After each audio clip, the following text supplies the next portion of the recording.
Hello everyone, welcome to my channel. Myself Mr. Tosh Patil, lecturer at Professor Ravindra Nikam College of Pharmacy. Today I would like to discuss on the instructions given by MSBT, that is Maharashtra State Board of Technical Education, regarding the online final examinations. मी तुम्हाला या ज्या instructions आहेत त्या सर्व शक्यतो मराठीतच explain करणार आहे, कारण महाराष्ट्रात असल्यामुळे आपण सर्व मराठी जाणतात. तर ह्या इन्स्ट्रक्शन्स और guidelines for student regarding summer 2021 MCQ based online examinations. तर आपल्याला सगळ्यांना माहितीच आहे की आपली ही जी परीक्षा आहे ती MCQ च्या बेसिसवर राहणार आहे. 13 जुलैपासून आपल्या परीक्षा सुरू होत आहेत. त्यासाठी 5 जुलैला त्याची मॉक टेस्ट घेण्यात येणार आहे. त्या मॉक टेस्ट म्हणजे आपल्याला एक सराव केला जाईल की आपण परीक्षा कशी देणार आहोत. मग काही इन्स्ट्रक्शन्स दिलेले आहेत MSBTने की आपण काय काय गृहीत धरलं पाहिजे. जो कोणी एक्झामिनी म्हणजे जो कोणी स्टुडंट असेल त्याला कुठूनही त्याची परीक्षा देता येणार आहे. म्हणजे त्याच्या घरून असेल, त्याला सायबर कॅफेमधून द्यायचं असेल, कुठूनही त्याला त्याची परीक्षा देता येणार आहे. पण त्या ठिकाणी प्रॉपर पॉवर सप्लाय म्हणजे वीज व्यवस्थित हवी, कंटिन्युअस. त्यानंतर इंटरनेट, हाय स्पीड इंटरनेट पाहिजे. अशा ठिकाणाहून त्याला किंवा अशा डिव्हाइसवरनं त्याला ती परीक्षा देता येईल. जर पॉवर सप्लाय किंवा इंटरनेट जर प्रॉपर नसेल तर त्याला दुसऱ्या अशा ठिकाणी जावं लागेल की जिकडं पॉवर सप्लाय आणि इंटरनेट व्यवस्थित असला पाहिजे. तिथं आपल्याला असे इंटरनेटचे वगैरे कारणं देता येणार नाहीत. आपल्याला डिव्हाइसची सुद्धा चॉईस देण्यात आलेली आहे. उदाहरणार्थ तुमच्याकडे जर पर्सनल कॉम्प्युटर असेल, PC किंवा लॅपटॉप असेल तर त्याच्यामध्ये विंडोज 7 किंवा त्याच्यापेक्षा हायर ऑपरेटिंग सिस्टीम त्याच्यामध्ये असली पाहिजे. म्हणजे विंडोज 7 किंवा विंडोज 8 किंवा विंडोज 10 अशी ऑपरेटिंग सिस्टीम त्याच्यात असली पाहिजे. आणि PC किंवा लॅपटॉपवरनं गुगल क्रोममधनंच तुम्हाला ती परीक्षा देता येईल, जी तुम्हाला लिंक देण्यात आलेली आहे. त्या लिंकवरून लॅपटॉप किंवा कॉम्प्युटरला कॅमेरा असणं बंधनकारक आहे. आणि मोबाईल जर वापरत असणार तर मोबाईल हा अँड्रॉइड फोनच वापरता येईल तुम्हाला. अँड्रॉइड फोनला सुद्धा तुमचा कॅमेरा हा चांगला आणि चालू कंडिशनमध्ये म्हणजे सुरू असलेला पाहिजे तो. Examinee shall keep in his or her mind following points in regard to enabling the camera of the device. आता कॅमेरा एनेबल करण्यासाठी तुम्हाला हे पॉइंट्स त्यांनी दिलेले आहेत. पहिल्यांदा जेव्हा लॉग इन करतो आपण त्या ॲपमधून, अँड्रॉइड ॲपमधनं, शक्यतो सगळ्यांनी मोबाईलमधनं जर देत असाल तर अँड्रॉइड ॲप डाउनलोड करून घ्यायचा आहेच. मोबाईलमध्ये तर ॲप कंपल्सरी आहे आणि लॅपटॉप कॉम्प्युटरसाठी गुगल क्रोम कंपल्सरी आहे. तर फर्स्ट टाइम आपण जेव्हा लॉग इन करतोय तेव्हा the access to camera is sought by the app. तो ॲपच तुम्हाला विचारेल अलाउ करायचं तिथं कॅमेरा. त्या कॅमेऱ्याला अलाउ केलं की तो कॅमेरा तुमचा ऑन होईल. आणि तुम्ही जर डिनाय केलं तर तुमचा कॅमेरा ऑन होणार नाही, तुम्हाला परीक्षा देता येणार नाही. त्याच्यामुळे अलाउवर क्लिक करायचं. हे बघा, in case the examinee denies the access to the camera the app does not permit the examinee to start the examination. तुमची परीक्षा सुरू होणार नाही.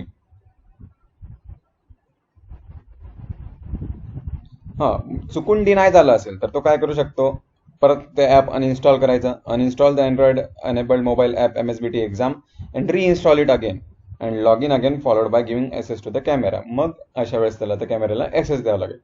Or enable the camera through system setup of the device by adopting suitable steps. हे पुढचे जाऊ द्या. तुम्हाला जर बाय चान्स जर डिनाय केलं गेलं असेल तर शक्यतो त्या ॲप अनइन्स्टॉल करायचा आणि परत त्याला इन्स्टॉल करायचा. एकदा जर तुम्ही त्या कॅमेरा ॲक्सेस दिला की दरवेळेस तुम्हाला ते करायची गरज नाही. तुम्ही पुढच्या पेपरला समजा आता मॉक टेस्टलाच तुम्ही कॅमेरा ॲक्सेस देऊन दिलेला आहे तर तुम्हाला पेपरच्या वेळेस दरवेळेस त्याला अलाउ म्हणायची गरज पडणार नाही. तर ऑटोमॅटिक तो स्टार्ट होत जाईल. नेक्स्ट पॉईंट बघू आपण. When the examinee log in on web browser for online examination for the first time the access to camera is sought by the browser. Examiner shall give the access to the camera to enable the browser to permit the examiner to start mock or online examination as the case may be. जेव्हा तुम्ही laptop किंवा PC वापरताय अशा वेळेस तुमचा जो Google Chrome browser असेल तिथं लेफ्ट हँड साईडला वरती एक नोटिफिकेशन येईल तुम्हाला की the browser wants to access your camera. मग तिथं तुम्ही येस अलाउ किंवा नो वर क्लिक करू शकतात, पण नो वर करायचं नाहीये. तुम्हाला येस वरच क्लिक करावं. येस वर क्लिक केल्याशिवाय तुमचं प्रोसीड होणार नाही. हे बघा, जर डिनाय केलं, in case the examiner denies the access to the camera the browser does not permit the examiner to start the exam start होणारच नाही. जर तुमच्याकडनं बाय चान्स चुकून डिनाय केलं गेलं असेल अशा केसमध्ये log out of the browser and clear the browsing history and again log in on the browser and give access to the camera without fail. यावेळी मग चुकून डिनाय झालं तर काय करणार तुम्ही? लॉग आउट करायचं, ब्राउझरची हिस्ट्री क्लिअर करायची, कॅचे क्लिअर करायची आणि मग परत लॉग इन करायचं आणि त्याला अलाउ करायचं. ते ऑरचं जे दिलेलं आपण ते बघणार नाही, कारण की ते किचकट आहे, उगाच तुम्ही त्याच्यामध्ये कन्फ्यूज होऊन जाणार. Next, the examiner shall keep the device smartphone, tablet, laptop, desktop he she intends to use for the online examination ready with. त्याच्यामध्ये प्रॉपर चार्जिंग पाहिजे. जर तुमचा पीसी असेल तर प्रॉपर सप्लाय म्हणजे इन्व्हर्टरला त्याला कनेक्टेड पाहिजे, कधी तो मध्ये त्याचं पॉवर सप्लाय खंडित व्हायला नको. इंटरनेट 2 Mbps चं स्पीड पाहिजे, म्हणजे हाय स्पीड इंटरनेट पाहिजे ॲटलिस्ट 2 Mbps. त्याच्यानंतर कमीत कमी दिवसाला 1.5 GB तरी तुमचा प्लॅन पाहिजे, कमीत कमी. या जर गोष्टी तुमच्याकडे नसतील, आता कोणी कोणत्या खेडेपाड्यात राहत असेल, एकदम खूपच अशा दुर्गम एरियात असेल, तर त्याला प्रॉपर ठिकाणी येऊन, प्रॉपर शहराच्या ठिकाणी येऊन त्याला ती परीक्षा द्यावी लागेल. तुमचे मोबाईल नंबर ऑलरेडी MSBT सोबत रजिस्टर्ड आहेत. तुम्हाला सगळ्यांना तुमच्या लॉग इनवर तुमच्या लॉग इनवर म्हणण्यापेक्षा तुमच्या नंबरवर तुम्हाला SMS आलेला आहे. त्या SMS मध्ये URL म्हणजे जी लिंक आहे ती लिंक सुद्धा आलेली आहे, व तुमचा ID व पासवर्ड. त्या लिंकवर क्लिक केल्यानंतर तुमचा ID व पासवर्ड टाकायचा आहे, ते सुद्धा तुम्हाला त्याच्यामध्ये मेसेजमध्ये आलेलं आहे.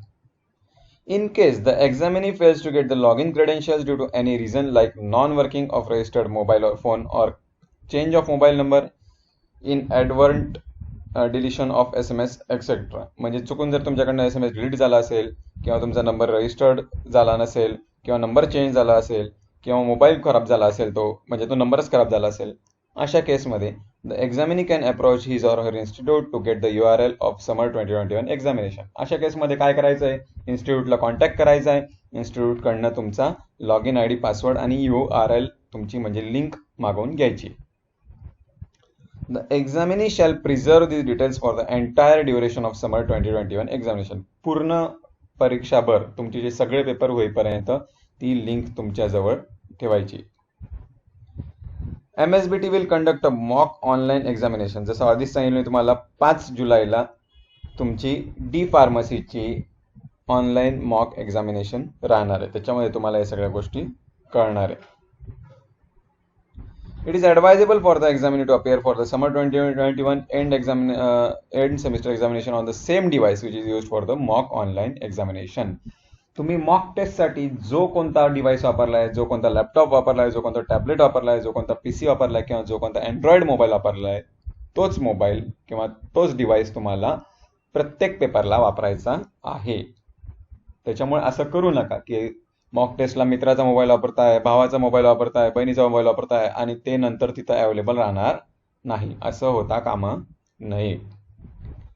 The online examinations are conducted as per timetable for summer 2021 published on MSBT web portal. जे तुमचं टाइमटेबल असेल त्या हिशोबाने तुमची ऑनलाईन एक्झाम कंडक्ट होणार आहे. Theory examinations for which the examinee has applied for summer 2021 will appear in the date-wise and slot-wise manner in the summer 2021 examination login of the respective examinee. ते तुमच्या log इनला सगळं दिसेल की कोणती exam आहे काय, त्या हिशोबाने तुम्हाला क्लिक करून ती एक्झाम द्यायची. The examinee shall ensure that the schedules on the published timetable for MSBT 2021 examination and the details in login match exactly. तुमचं जे टाइम टेबल आहे आणि तुमच्या लॉग इनला, म्हणजे लॉग इन मध्ये तुमचं काय राहणार, एक प्रकारे हॉल तिकीटच राहणार आहे, ते मॅच होत आहे का ते चेक करायचं आहे. मॅच जर नसेल होत तर त्याच्याबद्दल तुम्हाला क्लॅरिफिकेशन घ्यायचं आहे. The examinee shall clear the place around the examination setup so that there shall not be, म्हणजे ज्या स्टुडंटने आजूबाजूचा परिसर हा त्याचा मोकळा पाहिजे, तिथं books, written notes, photocopied matter किंवा दुसरे गॅजेट्स म्हणजे तुम्ही जो वापरताय तो, त्या व्यतिरिक्त दुसरा मोबाईल, दुसरं काही म्हणजे कसलाही आवाज तिथं होता कामा नये. आजूबाजूला कोणी व्यक्ती तिथं असता कामा नये. नाहीतर तुम्ही परीक्षा देताय, मागून कोणी 2-4 लोक फिरताना दिसताय किंवा कोणी मागून दिसतंय असं होता कामा नये. तसं झालंच तर त्याला कॉपी केस म्हणून करण्यात येईल. However, examiner can keep the blank paper. तुम्ही एक ब्लँक पेपर आणि पेन तुमच्यासोबत ठेवू शकताय. कशासाठी? रफ वर्कसाठी. तुम्हाला ऑप्शन दिलेलं आहे, एक तर URL मधनं तुम्ही परीक्षा देऊ शकता, म्हणजे लॅपटॉप किंवा पीसीवर किंवा अँड्रॉइड मोबाईल ऍप मधनं. शक्यतो अँड्रॉइड मोबाईल ऍप मधनं दिलं तर ते कधीही चांगलं राहील. तुमचं लॉग इन जे राहणार आहे ते सकाळी 9:30ला परीक्षेच्या दिवशी ऍक्टिव्हेट होईल. त्याच्या आधी कोणीही लॉग इन करू नये. आणि जो स्टार्ट एक्झामिनेशनचं ऑप्शन राहील ते तुमच्या टाइमलाच, म्हणजे समजा 10 ते 12 आहे तर 10 ते 12च्या दरम्यानच ते ऑप्शन ऑन होईल. त्याच्या आधी तो ऑप्शन ऑन होणार नाही. सगळं डी फार्मसीचे स्टुडंट्स, सगळ्या डी फार्मसी स्टुडंटचा जो स्लॉट आहे तो सकाळी 10 ते दुपारी 12 म्हणजे मॉर्निंग सेशनमध्येच आहे. एकदाच जर तुम्ही जेव्हा लॉग इन केल्यानंतर तुमचा जो एनरोलमेंट नंबर, तुमचं नाव जे MSBT रेकॉर्डमध्ये आहे ते तुम्हाला तिथं लॉग इन केल्यावर दिसेल. ते तुम्ही क्रॉस व्हेरीफाय करून घ्या. Ensure that the enrolment number and name are of him or her, तुमचे स्वतःचे आहेत की नाही ते चेक करून घ्या. Not proceed further if enrolment number and name does not belong to him or her and contact the institute authorities for rectification of the error. जर match होत नसतील तर इन्स्टिट्यूटला लगेच कॉन्टॅक्ट करा. उगाच परीक्षा देत बसू नका.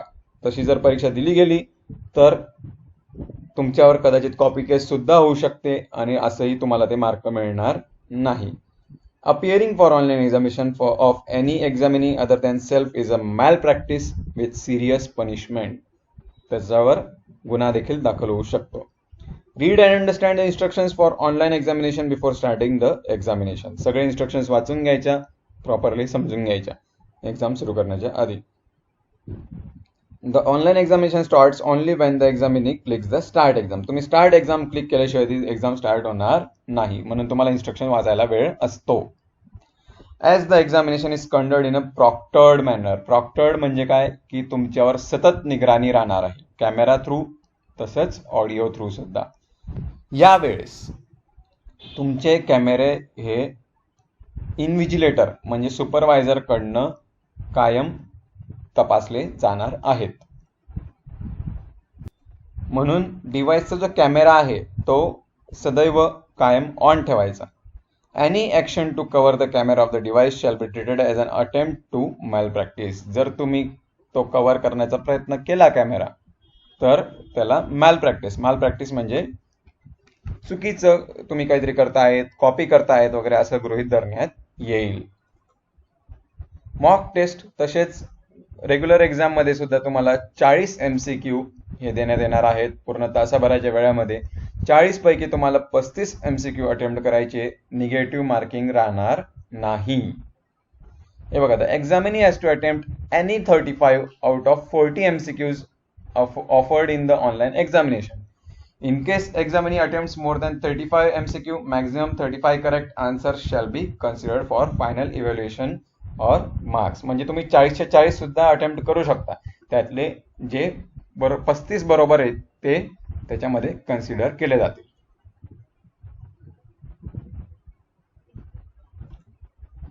एक प्रश्न एका वेळी याप्रमाणे तुम्हाला ते प्रश्न तिथं स्क्रीनवर दिसतील. स्टार्ट केल्या बाय डिफॉल्ट पहिला प्रश्न तुम्हाला दिसेल. त्यानंतर तुम्ही सेव्ह अँड नेक्स्ट केलं म्हणजे त्याच्यावर बरोबर ऑप्शन तुम्ही सिलेक्ट केलं की सेव्ह अँड नेक्स्ट केल्यानंतर तुम्हाला पुढचा प्रश्न दिसेल.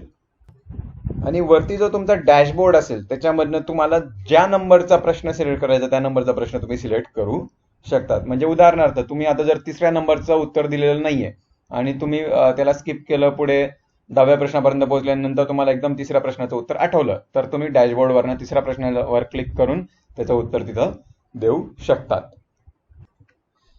एखाद्या प्रश्नाचं जर तुम्ही उत्तर दिलेलं नसेल तर त्याला वेगळ्या रंगाने दर्शवण्यात येईल. म्हणजे जे आन्सर केलेले असतील त्याला वेगळ्या रंगाने आणि जे अनअन्सर्ड असतील म्हणजे ज्यांचे उत्तर दिलेले नसतील ते वेगळ्या रंगाने दर्शवण्यात येईल. म्हणजे तुम्हाला त्याच्यामधनं लक्षात येईल की तुमच्या कोणत्या प्रश्नाचे उत्तर द्यायचे बाकी आहेत आणि त्या याच्यावर तुम्ही क्लिक करून मग तुम्ही ते उत्तर नंतर देऊ शकता.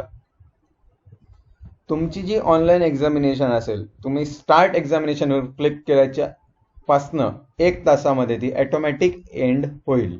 त्याच्यावर तुम्हाला एंड वगैरे करायची गरज नाही. जर इन केस तुम्हाला जर ती लवकर एंड करायची असेल, समजा अर्ध्या तासात तुमचा पेपर सॉल्व्ह करून होऊन गेला आणि तुम्हाला जर लवकर एंड करायची असेल तर 40व्या प्रश्नावर जायचा. म्हणजे जो शेवटचा प्रश्न असेल त्याच्यावर तुम्ही जाणार आणि तिथं एंड एक्झामचं ऑप्शन तुम्हाला दिसेल. Click end exam option on the screen. त्याच्याने काय होणार, एक पॉपअप येणार आहे. पॉपअप म्हणजे काय, वरती एक नवीन मेसेज डिस्प्ले होणार. त्याच्यावर म्हणणार परत एंड एक्झामिनेशन आपल्याला रिकन्फर्म करावं लागेल. म्हणजे एखाद्या वेळेस एखाद्याकडनं चुकून जर एंड एक्झामिनेशन क्लिक झालं असेल तर त्याला 1 सेकंड चान्स असतो की खरोखर तुम्हाला एंड करायची आहे की नाहीये. मग सेकंड टाइम तुम्ही एंड एक्झामवर क्लिक केलं की तुमची एक्झाम एंड होईल आणि तुम्ही सबमिट करू शकता. Examinee shall log out from online examination app or browser before closing the browser window or app. म्हणजे एक्झाम दिल्यानंतर शेवटी तुम्हाला लॉग आउट करणं बंधनकारक आहे. एकदा जर तुम्ही रिकन्फर्म केलंय एंड एक्झाम की तुम्हाला परत त्या एक्झामिनेशन मध्ये जाता येणार नाही. त्याच्यामुळे विचारपूर्वक एंड करायची एक्झाम. इन केस कोणत्याही स्टुडंटला असं वाटलं की एखादा प्रश्नच चुकीचा आहे आणि त्याच्या जागेवर दुसरा प्रश्न असायला पाहिजे तर त्याने तो क्वेश्चन नंबर नोट डाऊन करायचा, तो प्रश्न नोट डाऊन करायचा रफ पेपरवर आणि नंतर इन्स्टिट्यूटच्या प्रिन्सिपलला त्याने कॉन्टॅक्ट करून तसं कळवायचं परीक्षा संपल्यानंतर. इम्पॉर्टंट पॉइंट लक्षात घ्या, परीक्षा सुरू असताना त्या मोबाईलवर असो किंवा लॅपटॉप असो वगैरे, मोबाईलवर शक्यतो मोबाईलवर should not receive any call. कोणताही कॉल आला तो रिसीव्ह करायचा नाही. त्याच्यानंतर नोटिफिकेशन जरी आलंय तुम्हाला वरती त्या नोटिफिकेशनवर क्लिक करायचं नाही, त्याच्याकडे बघायचं नाही. किंवा लॅपटॉप असेल, डेस्कटॉप असेल किंवा मोबाईल जरी असेल, ऍप स्विच करायचं नाही. म्हणजे एका ऍपमध्ये दुसऱ्या ऍपमध्ये जायचं नाही. म्हणजे तुमचं जे मोबाईल मध्ये जे MSBT एक्झामचं ऍप आहे त्या ऍपमध्ये दुसऱ्या ऍपमध्ये जायचं नाही. किंवा लॅपटॉपवर पण ब्राउझर स्विच करायचा नाही. म्हणजे ती जी URL वर तुम्ही केलेल्या लिंकवर क्लिक तर त्या लिंकवरनं दुसरा नवीन टॅब ओपन करून काही ओपन करायचं नाही. असं जर केलं तर ते लगेच लक्षात येईल आणि तसं तुम्हाला त्याच्यामध्ये इंटरप्रिटेशन म्हणून, माल प्रॅक्टिस म्हणून त्याला तुम्हाला कॉपी केस म्हणून ते गृहीत धरण्यात येऊ शकतं. इन केस बाय चान्स असं होऊच द्यायचं नाही, पण बाय चान्स तुमच्या इथे जर पॉवर फेल्युअर झालं, इंटरनेट कनेक्टिव्हिटी फेल्युअर झालं, डिव्हाइस बंद पडला तुमचा किंवा दुसरा काही रिझन झालं तर एक्झामिनेने पॅनिक व्हायचं नाही, गोंधळून जायचं नाही. काय करू शकतो मग अशा वेळेस, rectify the reason for the interruption and log in to the browser or app after 10 minutes. 10 मिनिटानंतर तो सगळा पूर्ण रेक्टिफाय करायचा, क्लिअर करायचं सगळं. म्हणजे पॉवर कट झाला असेल तर पटकन त्याला पॉवर सप्लाय द्यायचा, डिव्हाइस फेल्युअर झाला असेल तर तो डिव्हाइस परत म्हणजे सुरू करायचा, किंवा इंटरनेट जर बंद केलं असेल तर पटकन दुसऱ्या इंटरनेटला कनेक्ट करायचं आणि 10 मिनिटानंतर त्यांना परत लॉग इन करायचं. मागच्या वेळेस जसं क्लिअर सेशन करावं लागायचं तसं यावेळेस क्लिअर सेशन करायची गरज नसते. त्याच्यामुळे इन्स्टिट्यूटला कॉन्टॅक्ट करायची गरज पडणार नाही. किंवा म्हणजे तुम्ही काय करू शकता, लोकेशन चेंज करू शकता तुमचं जिथं प्रॉपर इंटरनेट येईल, किंवा डिव्हाइस फॉर एक्झामिनेशन पण चेंज करू शकता आणि नवीन तुम्ही लॉग इन करू शकता दुसऱ्या मोबाईलवरनं. समजा तुमचा मोबाईलच बंद पडला तर दुसऱ्या मोबाईलवरनं तुम्ही लॉग इन करू शकता, पण मग सगळं क्लिअर करायचं त्याच्या आधी. असं जर तुमचं इंटरप्शन झालं तर असं आता समजा अर्धा तास झालेला आहे, अर्धा तासानंतर तुमचं जर काहीतरी याच्यापैकी काहीतरी प्रॉब्लेम आला, आता मी तुम्हाला जे सांगितलं त्याप्रमाणे काहीतरी प्रॉब्लेम आला तर तुमचं हे जे असणार आहे टायमिंग जो असणार आहे तो अर्धा तासाच्या इथं फ्रीज होणार आहे आणि तुम्ही 10 मिनिटानंतर लॉग इन केलं तर तुम्हाला ते 10 मिनिटं तुमचे वाया जातील असं नाही. तो अर्धा तासा म्हणजे 31व्या मिनिटापासून तो कंटिन्यू तिथं सुरू होईल, रिझ्यूम होईल नंतर तो. म्हणून तुमचा कोणताही वेळ वाया जाणार नाही. आणि तुमचे जे क्वेश्चन्स अटेम्प्ट केलेले आहेत तोपर्यंत त्या अर्धा तासामध्ये ते क्वेश्चन्सही कुठे जाणार नाही, ते क्वेश्चन सुद्धा सेव्ह झालेले राहणार आहे. त्याच्यामुळे तुम्हाला परत रिपीट त्याचा आन्सर द्यायची गरज पडणार नाही. पण याच गोष्टी जर परत परत झाल्या तर त्या गोष्टींना काय म्हटलं जाईल की तुम्ही ते मुद्दामून करतायत आणि तुम्ही कॉपी करण्याचा प्रयत्न करत आहात. जसं तुम्हाला आधीच सांगितलं की ही जी परीक्षा आहे ऑनलाईन एक्झाम ती प्रॉक्टर्ड आहे थ्रू ऑनलाईन इन्व्हिजिलेटर, म्हणजे एक सुपरवायझर राहणार आहे ऑनलाईन. तो त्याला कायम कंटिन्यू त्याच्या समोर तुमचे सगळ्यांचे कॅमेरे दिसणार आहेत, तुमचे सगळ्यांचे आवाज त्याला ऐकायला येणार आहेत. तर तुम्ही जर काही तुमच्या इथं जर आता खाली दिलेले उदाहरण प्रॉब्लेम आहेत काही काही, तर अशा प्रॉब्लेम प्रमाणे जर तुमच्या इथं काही प्रॉब्लेम आला तर तुम्हाला तिथं लगेच एक वॉर्निंग मेसेज तुमच्या इथं पॉपअप होईल, झळकेल.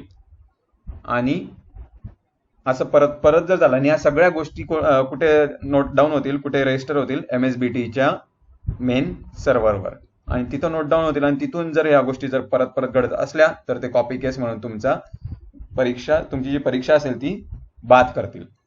तर उदाहरण घेऊया आपण. सस्पिशियस ऍक्शन काय काय राहू शकतात.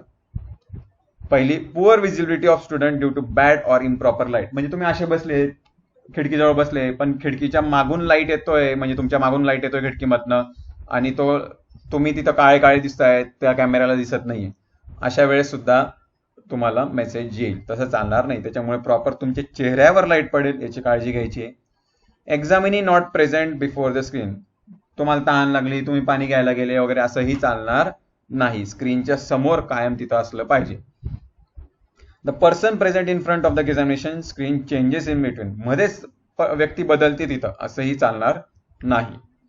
एक्झामिनी seen with additional communication device. तुमच्यासोबत ॲडिशनल कम्युनिकेशन डिव्हाइस म्हणजे मोबाईल किंवा टॅबलेट, ॲडिशनल एक्स्ट्राचा. ऑलरेडी जो तुम्ही वापरताय एक्झाम द्यायला तो वेगळा, आणि त्याच्या व्यतिरिक्त जर अजून एखादा डिव्हाइस दिसला तर ते चालणार नाही. ॲडिशनल पर्सन, तुम्ही बसले, तुमच्या बाजूला दुसरी कोणी व्यक्ती दिसते, ते सुद्धा चालणार नाही. तुम्ही पुस्तकं हे करतायत, म्हणजे पुस्तकात बघतायत, पुस्तकांचा आवाज येतोय किंवा दिसतंय, ते चालणार नाही. तुम्ही बोलताय, म्हणजे तुम्ही स्क्रीनकडे जरी बघताय, असं पण नाही सांगू शकत तुम्ही की मी प्रश्न वाचतोय मोठ्याने.